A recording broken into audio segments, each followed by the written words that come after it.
네, 지금부터 세계로교회 종로주일 주일 예배 시작하도록 하겠습니다. 기도하겠습니다. 여호와께 감사하라. 그는 선하시며 그의 인자하심이 영원함이로다. 이제 이스라엘은 말하기를 그의 인자하심이 영원하다 할지로다. 아멘. 살아계시고 역사하신 하나님 아버지, 감사와 영광을 올려드립니다. 우리를 사랑하셔서 독생자 예수 그리스도를 이 땅 가운데 보내주시고, 그리고 또한 우리의 죄를 대속하기 위하여 십자가에 못 박혀 죽으신 우리의 대속자 구원자를 우리가 찬송합니다. 하나님, 종려주일 우리가 호산나로 맞이하였던 이스라엘 백성들처럼 예수님께 영광을 올려드리고, 그리고 또한 내일부터 시작될 고난주간에 우리가 마음을 다하고 힘을 다하고 뜻을 다하여 그리스도의 사랑과 은혜를 묵상하는 하루하루가 될 수 있도록 주여 함께하여 주시옵소서. 성도들이 각자 자기 자신의 자리에서 주님만을 섬기며 놀라우신 하나님의 은혜에 감사를 드리는 하루하루가 될 수 있도록 주여 역사하여 주시옵소서.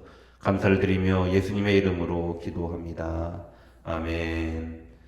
전능하사 천지를 만드신 하나님 아버지를 내가 믿사오며 그 외아들 우리 주 예수 그리스도를 믿사오니 이는 성령으로 잉태하사 동정녀 마리아에게 나시고 본디오 빌라도에게 고난을 받으사 십자가에 못 박혀 죽으시고 장사한 지 사흘 만에 죽은 자 가운데서 다시 살아나시며 하늘에 오르사 전능하신 하나님 우편에 앉아 계시다가 저리로서 산자와 죽은 자를 심판하러 오시리라. 성령을 믿사오며 거룩한 공회와 성도가 서로 교통하는 것과 죄를 사하여 주시는 것과 몸이 다시 사는 것과 영원히 사는 것을 믿사옵나이다. 아멘. 네, 우리 다 함께 찬송가 144장을 찬송하시겠습니다. 찬송가 144장입니다. 예수 나를 위하여 십자가를 질 때 세상 죄를 지고서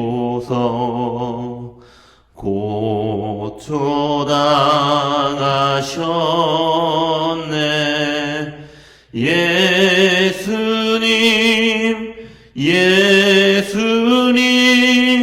나의 죄 위하여 보배 피를 흘리니 죄인 받으소서.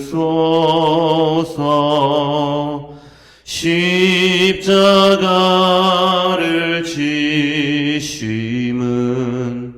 무슨 죄가 있나. 저무지한 사람들 메시아 죽였네. 예수님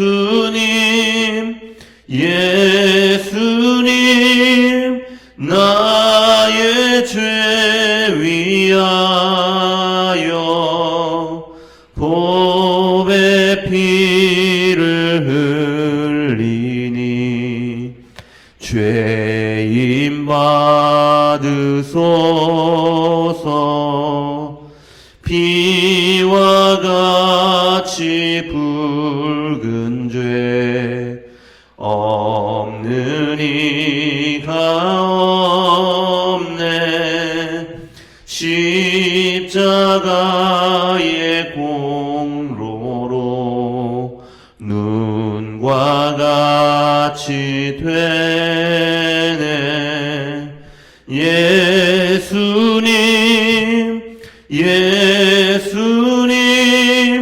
나의 죄 위하여 보배 피를 흘리니 죄인 받으소서.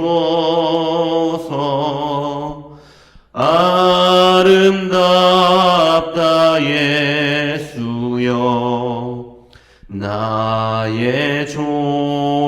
친구 예수 공로 아니면 영원형 벌 받네.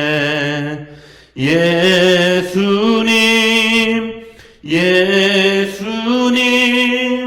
나의 죄 위하여 봄의 피를 흘리니 죄인 받으소서. 아멘.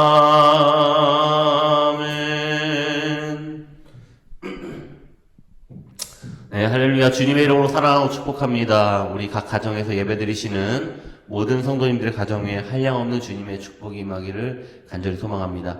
우리 옆에 있는 우리 가족들하고 인사 나누겠습니다. 주님의 이름으로 사랑하고 축복합니다. 시작. 네, 오늘은 종려주일입니다. 예, 이제부터 종려주일을 시작으로 고난주간이 시작되는데 한 주간 이제 고난주간에 우리가 들어가게 됩니다. 우리 성도님들 이 고난주간 동안에 주님과 동행하면서 하루하루를 승리하시는 모든 성도님들 되시기를 간절히 소망합니다. 하루하루 제가 말씀을 올려드리는 그 말씀을 보시고 묵상하시고 그리고 주님을 생각하시고 그리고 주님의 사랑에 감사하시는 모든 성도님들 되시기를 바랍니다. 다음 주는 부활주일입니다. 작년 부활주일이 생각이 나는데 작년 부활주일에도 우리가 뭐 특별한 활동을 하지 못했던 것으로 기억이 납니다. 2년째 우리가 코로나 이제 상황에 들어섰습니다. 상당히 어렵고 힘든 시간들을 우리가 보내고 있습니다. 가정적으로나 또는 경제적으로나 또는 직장이나 사업체나 또 그리고 교회적으로도 지금 상당히 어려운 상황 가운데 있습니다. 지금 이 어려운 상황 가운데를 우리가 뚫고 나가고 있지만 우리가 이 가운데서 우리가 하나님의 은혜를 체험하기를 간절히 소망합니다.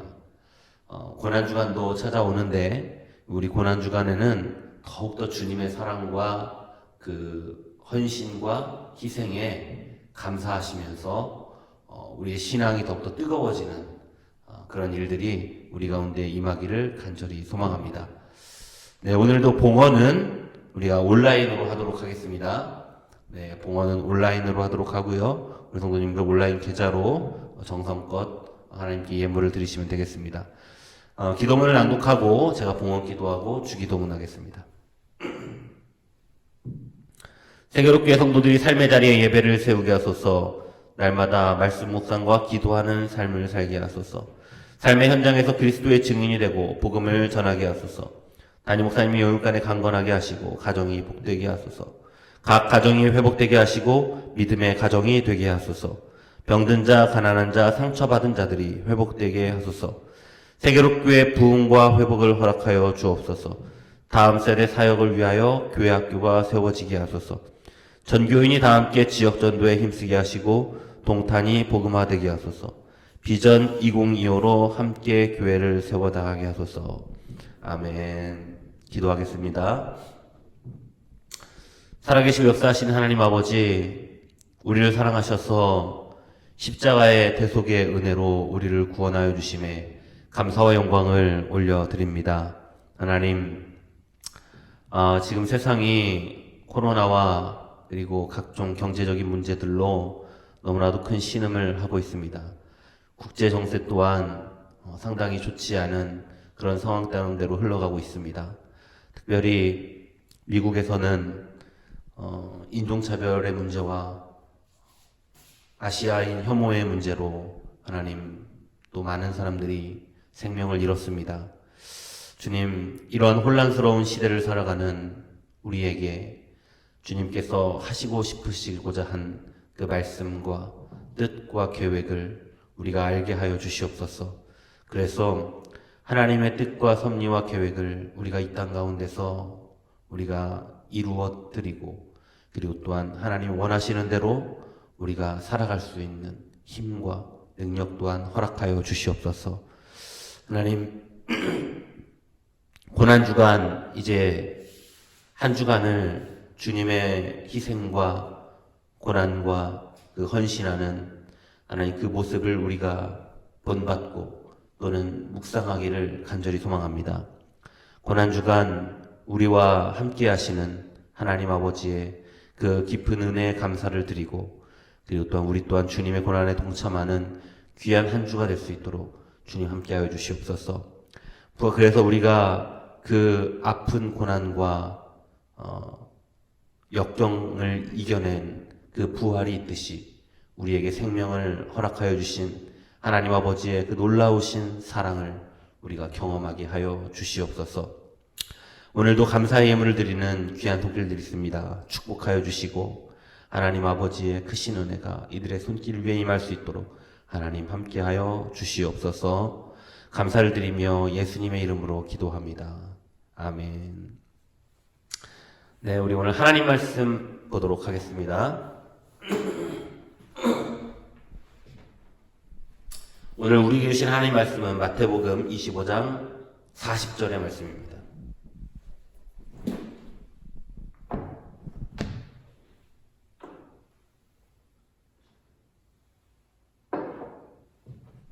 마태복음 25장 40절의 말씀을 제가 봉독해 드리도록 하겠습니다. 임금이 대답하여 이르시되 내가 진실로 너희에게 이르노니 너희가 여기 내 형제 중 지극히 작은 자 하나에게 한 것이 곧 내게 한 것이니라 하시고. 아멘. 네, 할렐루야. 오늘 예배 드리시는 각 가정 위에 하나님의 크신 은혜가 임하기를 간절히 축복합니다.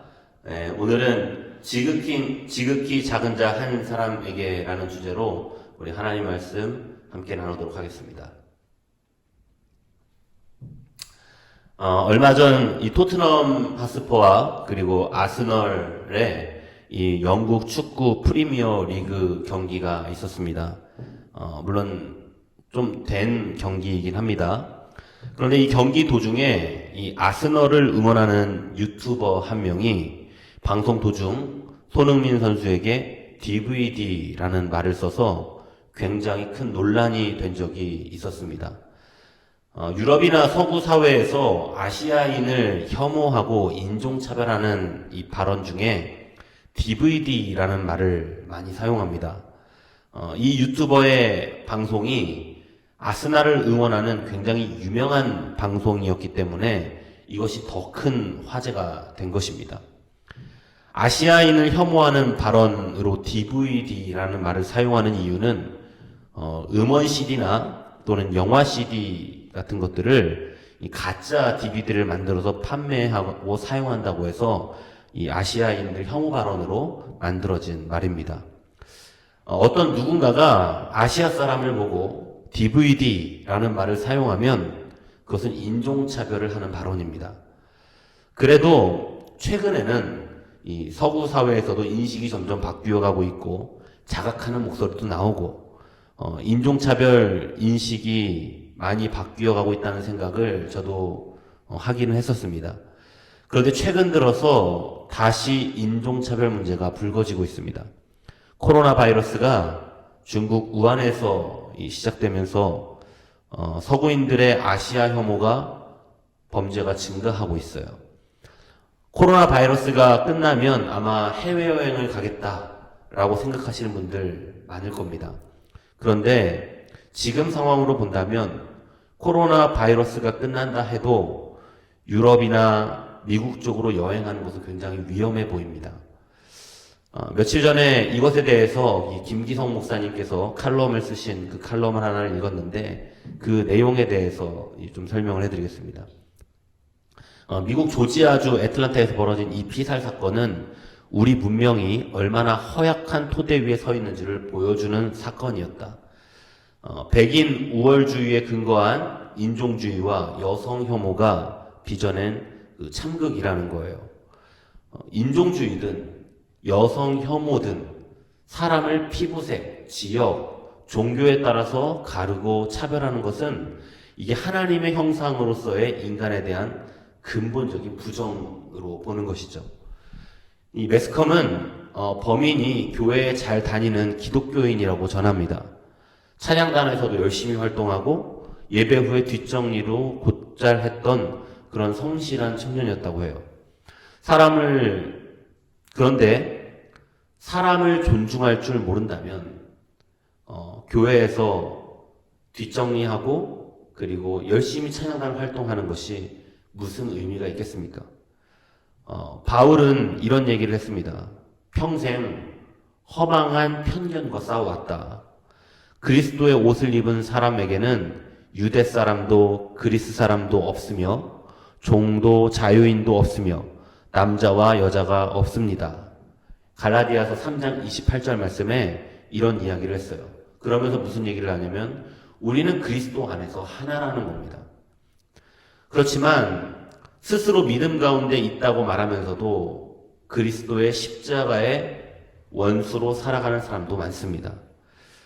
예수님은 사람을 가르고 차별하는 일체의 장벽을 허물기 위해 전력을 다하셨던 분이시죠.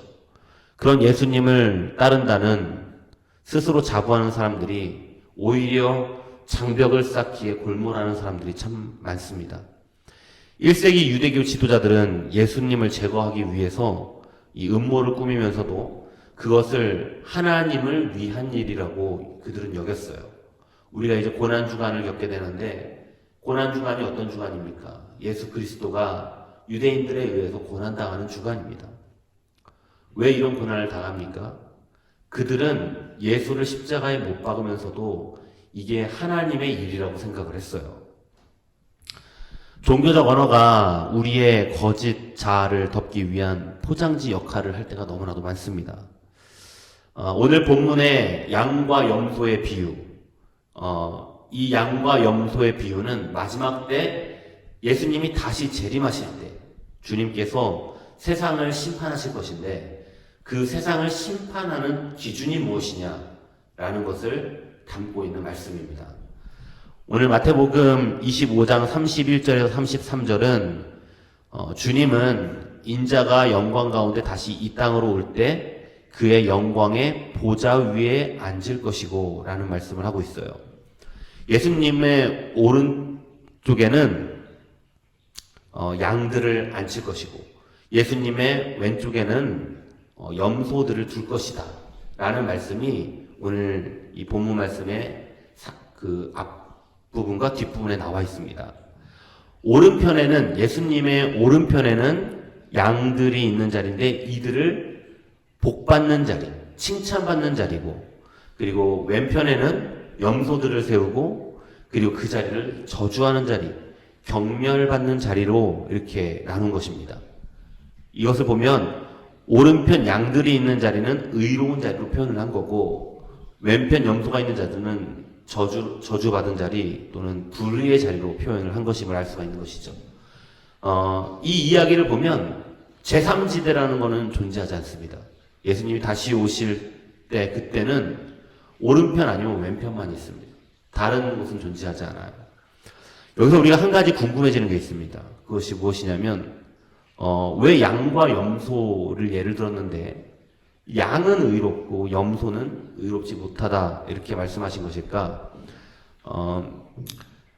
이렇게 비유를 드시는 이유는 그 당시 팔레스타인 일대 사람들의 문화와 그들의 생각을 담고 있는 비유라고 볼 수 있는 거예요. 이 당시 팔레스타인 일대에는 유목민적 사고를 가지고 있는 사람들이 많았죠. 그래서 성경에도 누누이 드러나지만 하나님을 양치는 목자다 이렇게 말할 때가 많습니다. 그 백성들을 양떼로 보는 거예요. 그러니까 그들이 유목민이다 보니까 양을 치고 양을 기르는 사람들이다 보니까 하나님을 설명할 때도 그런 시선으로 이렇게 보게 됐던 겁니다. 그래서 하나님을 양치는 목자 그리고 양떼를 우리 성도들 이렇게 비유하는 비유가 이들에게는 굉장히 많습니다. 그래서 유목민적 사고를 중심으로 이들이 봤기 때문에 성경에 이런 표현이 있는 거죠. 양은 언제나 온순하고 그리고 목자의 말을 잘 따르는 그런 모습들이 있습니다. 그래서 의로운 쪽으로 비유를 하신 것이고 그에 반해서 염소는 풀밭을 못 쓰게 만들고 나무를 상하게 하고 또 초목을 죽게 하는 그런 경우가 많기 때문에 염소를 좋지 않은 쪽으로 비유를 하신 것이죠. 그래서 오른쪽에 있는 양들에게 말씀하십니다. 나와서 창세로부터 너희를 위하여 예비된 나라를 상속받으라. 이 말씀에 의하면 마지막 때 그리스도의 심판에 따라서 축복의 반열에 들 자들에게는 이처럼 이미 오래전부터 예비된 나라와 그 축복이 주어진다는 거예요. 하나님께서는 우리에게 구원의 길을 열어주시고 축복을 주시는 게 어제 오늘 즉흥적으로 준비하신 것이 아니라는 겁니다. 이미 아주 오래전부터 철저하게 계획되고 준비되어 온 그런 구원이라는 거예요. 그래서 하나님께서는 아주 오래전부터 준비하고 계셨습니다. 하나님의 성도들을 맞이하기 위한 그 계획을 세워놓고 계셨던 거예요. 그런데 오늘 이 의로운 양떼들에게 주님께서 아주 의미심장한 말씀을 하십니다. 마태복음 25장 35절에서 36절까지의 말씀을 보면 내가 배고플 때 너희가 먹을 것을 주었고 내가 목마를 때 너희들이 마실 것을 주었고 내가 나그네가 됐을 때 나를 맞아 주었으며 내가 헐벗었을 때 옷을 입혀 주었고 내가 병들었을 때 돌봐 주었고 내가 감옥에 갇혔을 때 나를 찾아 주었다. 바로 이 말씀이 양떼들이 의롭게 된 근거입니다. 구원받을 성도들, 그 양떼들이 의롭게 된 근거가 바로 이런 이유예요. 그래서 의인들이 이 말씀을 듣고 대답합니다.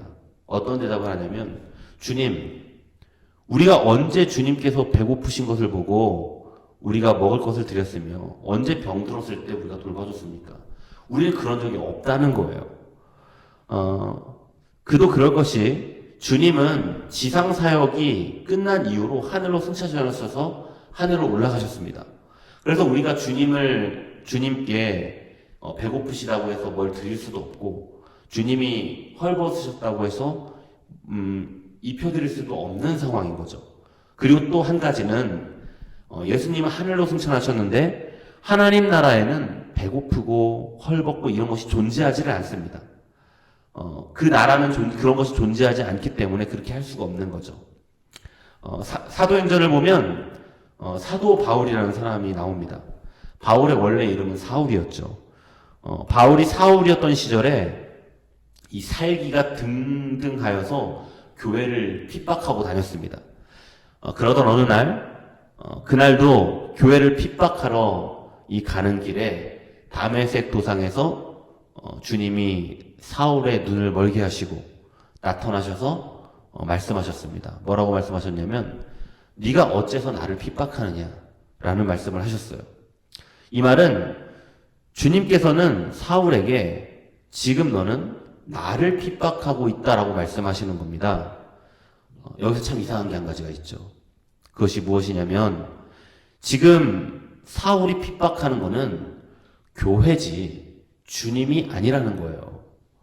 그럼에도 불구하고 주님은 나타나셔서 왜 교회를 핍박하냐라고 묻지 않으시고 왜 나를 핍박하냐라고 말씀하셨다는 거예요. 그래서 오늘 40절 말씀이 등장하는 겁니다. 너희가 여기 내 형제 중 지극히 작은 자 하나에게 한 것이 곧 나에게 한 거다. 여기서 내 형제라는 것은 믿음으로 말미암아 하나님의 자녀로 인정된 모든 성도들을 말씀하고 있는 겁니다. 예수님이 만왕의 왕이시죠. 그런 분께서 지극히 작은 자와 자기 자신을 형제라고 부르고 있어요. 이 세상에서 보잘것없고 멸시당하는 자들을 가르쳐서 내 형제라고 부르기를 조금도 주저하지 않고 계시다는 거예요. 우리가 생각하고 바라보고 있는 지극히 작은 자가 그가 나라는 거예요. 우리가 살아가는 이 자본주의 사회의 허점 중에 하나가 사람들이 위를 바라보지 아래를 바라보지 않는다는 겁니다. 언제나 로망이 성공해서 돈을 많이 번 사람들이 가장 큰 롤 모델이 되는 거예요. 그래서 그런 사람들을 선망의 대상으로 생각하면서 은근히 나보다 조금 못한 사람들을 좀 무시하는 경향이 있는 것이죠. 그리고 나보다 못한 사람들에게 내가 가진 것을 은근히 자랑하기도 하고요. 제가 운동하는 게 한 가지가 있습니다. 어떤 운동이라고는 말씀드리지 않겠습니다. 어떤 운동이든지 처음 시작하면 초급자, 중급자, 이 고급자 이렇게 나뉘어집니다. 그래서 초급자일 때는 운동을 하러 가면 이 비슷한 초급자들끼리 운동을 해야 좀 맞습니다. 중급자나 이 고급자들과 운동을 하게 되면은 이게 상대가 되지 않아요. 그런데 만약 초급자가 운동을 하러 갔는데 자기와 비슷한 초급자가 없으면 운동을 할 수 없는 경우가 많습니다. 그래서 이 초급자 생활이 조금 서럽습니다. 그때는 누가 좀 와서 나랑 운동 좀 해줬으면 좋겠다는 생각을 참 많이 해요. 그렇게 서럽게 이 초급자 생활을 마감하고 중급자가 되면 이제 이 중급자는 더 이상 초급자와 운동을 하려 하지 않습니다. 실력에 맞지 않아 재미가 없는 것도 있지만 다른 한편으로는 좀 초급자를 낮게 보는 경향도 있는 거죠. 개구리가 올챙이적 생각을 조금 해야 되는데 이런 것들이 좀 텃세처럼 작용하는 게 있습니다. 고급자가 한번 경기를 해주면 그렇게 황송해하면서 더 이상 초급자들을 돌아보지 않는 경우가 굉장히 허다합니다. 그래서 이 세상의 이치와 하나님의 이치가 맞지 않는 겁니다. 세상에 어떤 가진 자가 지극히 작은 자에게 한 것이 나에게 한 것이라고 말하겠습니까? 예수님 다시 오시는 그날 오른편에 속한 양의 무리 속에 속하게 되기 위해서 주님께서 우리에게 제시하신 기준이 있습니다. 주님이 다시 오시는 그날 너희들은 의로운 사람이다. 너희들은 하나님 나라의 백성이다. 라는 것을 우리가 증거로 제시해야 돼요. 주님 앞에. 그 증거가 무엇이냐면 바로 사랑입니다. 우리 안에 사랑이 없으면 우리는 주님 다시 오시는 그날 그것을 제시할 수가 없는 겁니다. 우리는 신앙생활을 하면서 하나님을 사랑한다고 고백하죠. 그리고 주님을 사랑한다고 고백합니다. 그런데 아이러니하게도 사람을 사랑하기란 좀 쉽지가 않은 것 같습니다. 성경에도 수없이 말하고 있습니다. 하나님을 사랑해야 되고 이웃을 사랑해야 된다. 그런데 이상하게도 하나님 사랑은 자연스럽게 되는데 사람을 사랑하는 일은 좀처럼 되지를 않는 거예요. 그래서 대개 마태복음 25장 41절 이하에 있는 사람들처럼 염소의 무리에 속에 들어있는 사람들처럼 살아가는 경우가 굉장히 많습니다. 염소 무리에 들어있는 사람들은 어떠할까요? 오늘 25장 41절 이하의 말씀을 보면 너희는 내가 배고플 때 먹을 것을 주지 않았고 내가 목마를 때 마실 것을 주지 않았다. 내가 나그네 되었을 때 나를 맞아들이지 않았고 내가 헐벗었을 때 입을 것을 주지 않았다. 내가 병들고 감옥에 갇혔을 때 너희는 나를 살펴주지 않았다. 주님께서 이 염소의 무리 속에 속해 있는 사람들에게 하신 말씀입니다. 그런데 이 염소 무리 속에 있는 사람들이 대답합니다. 뭐라고 대답하냐면 주님, 우리가 언제 주님께서 배고프시거나 목마르시거나 나그네 되시거나 헐벗으시거나 병드시거나 감옥에 계실 때 우리가 언제 돌보지 않았습니까? 라는 질문을 하는 거예요. 그때 주님께서 뭐라고 대답하시냐면 이렇게 대답하세요. 지극히 작은 자 하나에게 하지 않은 것이 곧 내게 하지 않은 것이다. 여러분 세상에는 형법이라는 것이 있습니다. 사람이 만든 형법에는 죄를 어떻게 보는가, 어떤 것이 죄인가라는 것을 보는 게 형법이죠. 형법에서 보면 죄로 처벌하는 범죄를 크게 두 가지로 나뉜다고 합니다. 바로 자귀의 죄와 그리고 부자귀의 죄입니다. 여기서 자귀의 죄란 살인, 강도와 같이 적극적인 범죄 행위를 통해서 죄를 범하는 것이 자귀의 죄이고 부자귀의 죄라는 것이 무엇이냐면 마땅히 해야 할 일을 하지 않았기 때문에 죄가 되는 경우를 말하는 겁니다.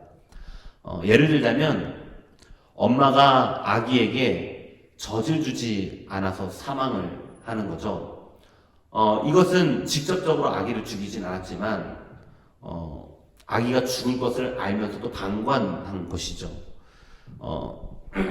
그리고 또 부모가 이 자식이 물에 빠져서 죽어가는 것을 보고 구조하지 않아서 자녀가 죽게 된다면 그것 또한 처벌을 받게 되는 겁니다. 프랑스와 같은 나라에서는 이러한 법리를 확장하여서 만일 지나가는 사람이 위기에 빠진 사람을 보고도 못 본 척하고 그냥 지나가면 그것을 처벌하는 규정까지 있다고 합니다. 세상의 법에서도 마땅히 도와야 할 사람이 그 의무와 책무를 게을리할 경우 그 책임을 묻고 있는데, 여러분, 하나님의 법은 어떻습니까? 이웃의 고통과 아픔을 지나치는 것도 심판의 대상이 되는 것은 당연한 겁니다. 나 한 사람만 잘 살아서 되는 게 아니에요. 중세 수도원 공동체가 있었습니다. 여러분, 중세 수도원 운동은 굉장히 중요한 운동이었습니다. 이 중세 수도원 운동이 좀 신앙을 갱신해 보겠다, 그리고 또 신앙생활을 잘 해보겠다라고 하는 사람들이 모인 거예요. 그래서 좀 금욕적인 생활도 하면서 하나님을 잘 따라보려고 수없이 노력을 한 것이죠. 근데 이 수도원 공동체에 단점이 한 가지가 있습니다. 그것이 무엇이냐면, 이게 자기들끼리만 모여서 이 수도 공동체를 만들다 보니까 내 신앙생활은 되는데 신앙을 밖에 나가서 전하는 생활들이 안 되는 거예요. 그래서 루터는 종교개혁을 하면서 이 루터의 종교개혁 이후에 개신교에서는 이 수도원 운동이 약화됩니다. 여러분, 구원도 주님께서 우리에게 땅끝까지 복음을 전하라고 말씀하신 가장 중요한 이유가 무엇이겠습니까? 주님 오시는 그날까지 복음을 들고 세상 끝으로 가라. 이 말씀하신 이유는 나 혼자 복음을 받아들이고 나 혼자 믿음 생활하고, 그것보다 더 중요한 것은 내가 받은 그 사랑과 은혜와 그 구원의 메시지를 세상 사람들에게 전달하라는 것입니다. 여기에서 우리의 사명이 시작되는 것이죠. 오늘 본문의 말씀을 보면 예수님께서는 세상에서 고통받고 소외받는 자들과 자신을 동일시하시며 그들에게 한 것이 곧 내게 한 것이다라고 말씀을 하셨습니다. 여러분, 우리 그리스도인들, 저와 여러분들은 하나님 나라 갈 때까지 우리는 사랑이라는 것을 절대로 내려놓아서는 안 됩니다. 우리 마음 가운데 이웃을 사랑하는 마음을 반드시 품고 살아가야 돼요. 그것이 주님이 우리를 심판하실 때, 우리가 주님의 심판대 앞에 섰을 때 우리가 주님 앞에 심판을 받는 기준이 되는 것입니다. 주님을 따르는 우리 모든 성도들은 이러한 주님의 마음을 품고 세상의 작은 자들에게 관심을 쏟을 줄 아는 사람들이 되어야 할 줄로 믿습니다. 언제나 섬기고 언제나 대접하는 삶을 감당함으로써 주님 다시 오시는 그날 하나님 나라의 영광이 되고 주님께 칭찬받는 종들이 되시기를 간절히 바랍니다. 지극히 작은 자 한 사람에게 사랑을 나누어 줄 줄 아는 우리 모든 세계롭게 성도님 되시기를 간절히 축복합니다. 기도하겠습니다. 살아계시고 역사하신 하나님 아버지, 감사와 영광을 올려드립니다. 하나님, 오늘은 종려주일입니다. 주님께서 이웃을 위하여 또는 온 인류를 위하여 자신을 희생하시겠다고 십자가에 못 박혀 죽으실 각오를 하신 그 날이 됩니다. 주님, 자신의 이득을 위해서가 아닌 지극히 작은 우리를 위해서 헌신하신 그 주님의 그 헌신에, 그리고 또한 희생에 감사와 영광을 올려드립니다. 우리도 주님을 따라서 우리의 이웃을 사랑하고 지극히 작은 자 한 사람 한 사람을 돌보는 모든 세계롭게 성도를 될 수 있도록 주여 함께하여 주시옵소서. 지금은 우리를 사랑하셔서 십자가에 못 박혀 죽으시고 부활하신 예수 그리스도의 은혜와 하나님 아버지의 끝이 없으시고 한이 없으신 사랑하심과 보혜사 성령님의 감화 감동하시는 놀라운 역사하심이 오늘 각 가정에서 예배드리는 세계롭게 성도들 한 사람 한 사람 머리 위에, 이들의 가정 위에, 이들의 직장 위에, 너희들의 모든 기업이 이제로부터 영원토록 함께 하시기를 간절히 축원하옵나이다. 아멘.